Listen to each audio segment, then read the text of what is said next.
La maladie de Parkinson pourrait-elle être déclenchée par une infection intestinale? Une nouvelle étude publiée par des scientifiques montréalais révèle qu'une infection intestinale peut entraîner une pathologie semblable à la maladie de Parkinson chez des souris dépourvues de gènes liés à la maladie humaine. La maladie de Parkinson est causée par la mort progressive des neurones dopaminergiques, un sous-ensemble de neurones cérébraux. Cette perte de neurones est à l'origine des symptômes moteurs typiques observés chez les patients concernés, notamment les tremblements et la rigidité. Il s'agit de la deuxième maladie neurodégénérative la plus fréquente en France après la maladie d'Alzheimer selon le ministère de la Santé, et de la deuxième cause de handicap moteur chez l'adulte. Ce dernier estime qu'environ 200 000 personnes sont touchées en France et affirme par ailleurs que des facteurs génétiques et environnementaux interagissent entre eux pour augmenter le risque de développer la maladie. Une nouvelle étude montre qu'une infection intestinale peut mener à une pathologie semblable à la maladie de Parkinson chez la souris, un animal dépourvu de l'un des gènes liés à la maladie chez l'homme. Cette découverte est évoquée à la suite de récents travaux du même groupe de chercheurs suggérant que la maladie comporte une composante immunitaire importante, ouvrant la porte à de nouvelles stratégies thérapeutiques. Ces derniers sont partis du constat que la communauté scientifique ignore toujours ce qui cause la mort des neurones dopaminergiques, dont la fonction est de fabriquer et de libérer la dopamine, le neurotransmetteur indispensable au contrôle des mouvements. Pourquoi les neurones dopaminergiques meurent-ils? La plupart des modèles actuels de maladie de Parkinson sont fondés sur la croyance que les neurones meurent en raison d'une accumulation interne d'éléments toxiques. Mais cela n'explique pas que la maladie se déclenche chez les patients plusieurs années avant l'apparition de symptômes moteurs et toute perte perceptible de neurones, explique Louis-Éric Trudeau de l'Université de Montréal.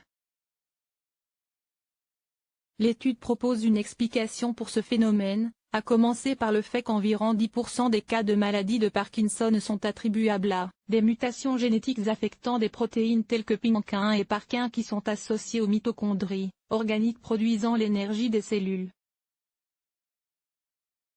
Les patients présentant ces mutations développent donc plus précocement la maladie. Cependant, ces mutations ne produisent pas de symptômes chez la souris, ce qui mène les chercheurs à déduire qu'elle pourrait ne pas être un animal idéal pour modéliser la maladie de Parkinson, expliquent les scientifiques, mais il se trouve que les souris de laboratoire sont maintenues dans des installations exemptes de germes, alors que les humains sont exposés à des micro-organismes infectieux.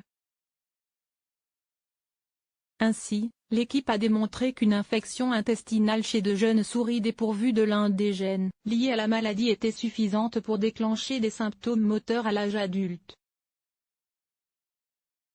Le système immunitaire joue un rôle primordial par ailleurs, ces symptômes disparaissaient temporairement lors de l'administration de l'évodopa, un médicament prescrit pour traiter les patients atteints de la maladie de Parkinson, ce qui permet d'établir un lien direct avec la maladie.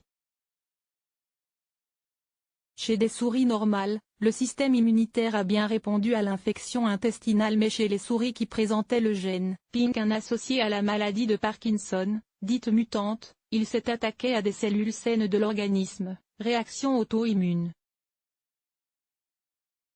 Cela suggère que les neurones dopaminergiques ne meurent donc pas en raison d'une accumulation de toxines, mais seraient plutôt détruits par le système immunitaire, ajoutent les chercheurs. En regardant de plus près les cerveaux de ces souris mutantes, les analyses ont montré que celles-ci présentaient des lymphocytes T toxiques qui peuvent attaquer les neurones sains lorsque cultivés dans des boîtes de pétri. Ces résultats suggèrent fortement que certaines formes de la maladie de Parkinson sont auto-immunes, susceptibles de prendre source dans l'intestin plusieurs années avant les premiers symptômes moteurs perceptibles. Cela propose l'existence d'une période propice au traitement préventif, concluent les scientifiques. Actuellement, il n'existe pas de traitement capable de guérir de la maladie de Parkinson, ceux disponibles retardent son évolution et soulagent les symptômes.